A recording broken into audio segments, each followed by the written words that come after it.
শুভ সন্ধ্যা, নমস্কার এবং আদাব। আসলে যা বলতে চাচ্ছি বিষয়টা একটু স্পর্শকাতর। মানে এই যে আমরা প্রত্যেকে যারা এখন পর্যন্ত জীবিত আছি, সকালে উঠেছি, উঠার পরে বিভিন্ন রকম কাজকর্মে গেছি, কাজকর্ম করছি। আসলে আমরা কি জানি যে আমরা আদৌ ঘুমাতে পারবো কিনা? যদিও বা ঘুমাই, ঘুম থেকে উঠবো কিনা? মানে কোনো না কোনোভাবে দেখতে গেলে এটাই তো চক্রাকারে চলছে, তাই না? ঘুমাচ্ছি, ঘুম থেকে উঠছি, কাজ করতেছি, কাজ করার পরে আবার ঘুমাচ্ছি, আবার উঠতেছি, আবার কাজ করতেছি। আসলে কোনো না কোনোভাবে এরকমই চলছে নাকি? চলছে।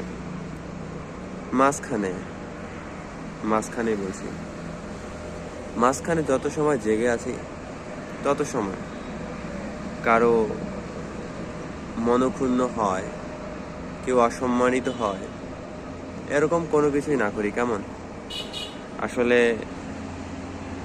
যতই তর্ক বিতর্ক করি না কেন, দিন শেষে আমরা কিরকম? সবাই নিজের নিজের মতো। আর তাছাড়া আমরা কেউ কাউকে কোনো কিছু বোঝাইলে যে যাকে বোঝাচ্ছেন সে সেটা বুঝবে, বিষয়টা এমন না। এত সহজ না।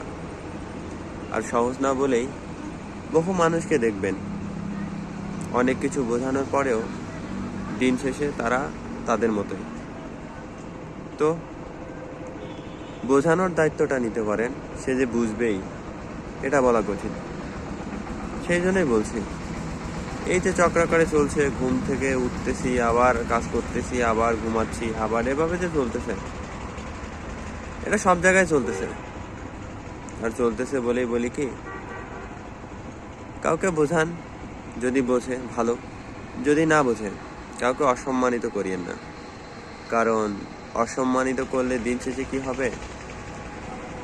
তার সময়টা খারাপ কাটবে, তার আনুষঙ্গিক অনেক ক্ষয়ক্ষতি হতে পারে।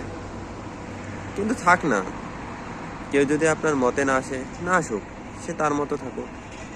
আপনি আপনার মতোই থাকেন, সে তার মতোই থাকুক। কিন্তু কেউ কাউকে অসম্মানিত না করি, কেমন? কারণ আজ হোক, কাল হোক, পরশু হোক, আমাদের সবাইকে আসলে চলে যেতে হবে, এখানে থাকার সুযোগ নেই। আজ হোক, কাল হোক, যাবই আমরা। সুতরাং যেহেতু যাবই, তো যতক্ষণ আছি ততক্ষণ মানুষের মধ্যে অশান্তি না বাড়াই, কেমন? শান্তি বাড়ে, শান্তি উন্নতি হয়, এরকম কিছুই করি।